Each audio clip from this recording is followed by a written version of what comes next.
Halo Bapak dan Ibu Kepala Madrasah, selamat datang di pembahasan kita kali ini. Anggap saja ini sebagai teman perjalanan Anda, sebuah panduan praktis untuk menavigasi peran kepemimpinan Anda yang makin menantang. Yuk kita mulai. Oke, kita langsung aja ke intinya ya. Peran Anda sebagai kepala madrasah itu sedang mengalami pergeseran yang, fundamental banget.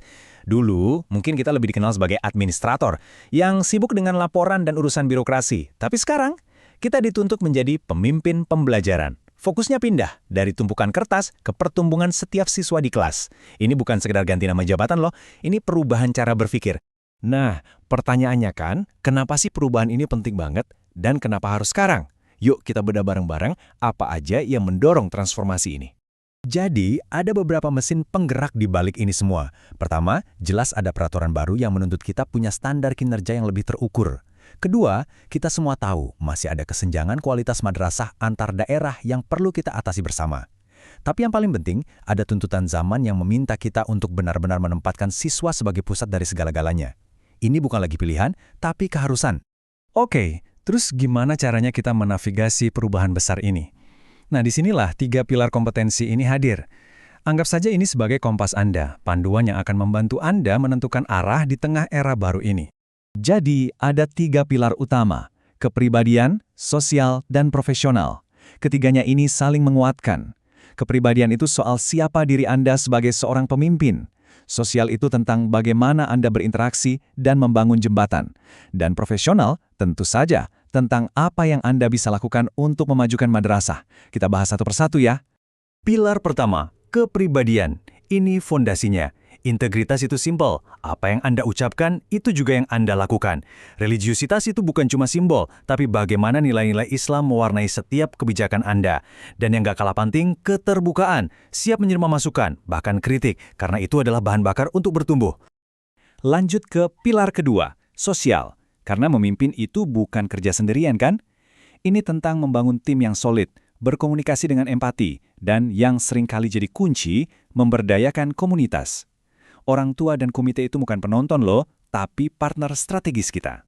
Dan yang terakhir, pilar profesional. Nah, disinilah peran pemimpin pembelajaran itu jadi sangat nyata. Bukan cuma soal manajerial, tapi bagaimana Anda mendorong inovasi, melakukan supervisi yang sifatnya coaching, bukan menghakimi, dan yang paling krusial, komitmen Anda untuk terus belajar dan mengembangkan diri. Oke, setelah kita paham ketiga pilar tadi, sekarang saatnya masuk ke bagian yang paling personal. Saatnya kita bercermin, bukan untuk mencari kekurangan, tapi untuk mendapatkan kejernihan. Mari kita lihat cermin profesional kita. Kutipan ini benar sekali. Proses evaluasi diri ini bukan sekedar tugas administrasi, anggap ini sebagai momen jeda, kesempatan untuk dialog yang jujur dengan diri sendiri. Di mana sih kekuatan saya, dan di area mana saya bisa jadi lebih baik lagi? Jadi, mari kita berhenti sejenak. Dengan 3 pilar tadi sebagai panduan, coba tanyakan pada diri Anda, di mana posisi saya saat ini? Pertanyaan inilah titik awal dari semua pertumbuhan yang sejati. Jujur saja pada diri sendiri. Caranya sederhana kok. Kita bisa pakai skala 1-4 ini untuk memetakan diri. Dari belum menguasai sampai sangat menguasai. Sekali lagi, yang paling penting di sini adalah kejujuran Anda. Bukan untuk dapat skor sempurna. Tidak ada jawaban yang salah. Dan tujuan akhirnya sangat jelas dan praktis. Dari semua daftar kompetensi, Anda hanya perlu fokus untuk menemukan 3 kekuatan terbesar Anda dan 3 area utama yang ingin Anda kembangkan. Jadi, nggak perlu pusing memikirkan semuanya sekaligus. 3 kekuatan, 3 area pengembangan. Simpel kan? Nah, setelah punya peta kekuatan dan area pengembangan, terus apa?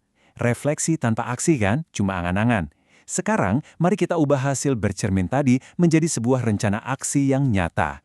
Inilah kerangka rencana pengembangan diri atau RPD Anda. Dimulai dari analisis kebutuhan yang jujur tadi. Lalu, tetapkan tujuan yang spesifik dan terukur. Pilih strategi pengembangannya mau lewat mana. Tentukan indikator keberhasilannya. Dan terakhir, pikirkan ini sebagai bagian dari perjalanan karir jangka panjang Anda. Ini adalah peta jalan pribadi Anda. Dan ingat ya, pengembangan diri itu pilihannya banyak banget. Nggak harus selalu ikut pelatihan formal. Bisa lewat kegiatan non-formal seperti KKM atau webinar. Bisa juga secara informal dengan banyak membaca atau punya mentor. Atau yang sekarang lagi ngetren dan efektif banget lewat komunitas belajar profesional. Kombinasikan semuanya. Sekarang, mari kita tarik ke gambaran yang lebih besar. Semua upaya pengembangan diri Anda ini pada akhirnya bukan cuma untuk Anda seorang. Tujuannya adalah untuk membawa seluruh institusi, seluruh madrasah yang Anda pimpin menjadi lebih unggul. Dan inilah prinsip pemandunya, kompas utamanya.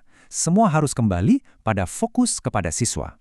Setiap kali Anda akan membuat keputusan, tanyakan satu hal ini. Apakah keputusan ini adalah yang terbaik untuk kepentingan para siswa saya?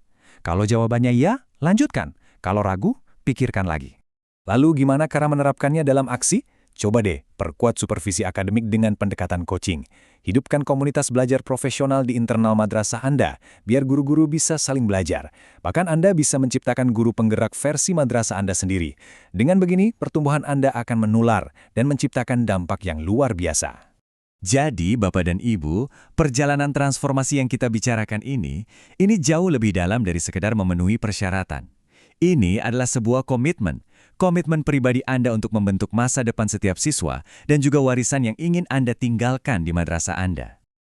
Sebagai penutup, saya ingin meninggalkan Anda dengan satu pertanyaan reflektif, bukan untuk dijawab sekarang, tapi untuk direnungkan. Pertanyaannya adalah, langkah konkret apa, sekecil apapun itu, yang akan Anda ambil besok untuk memulai atau melanjutkan perjalanan ini? Jawabannya ada di tangan Anda. Sukses selalu!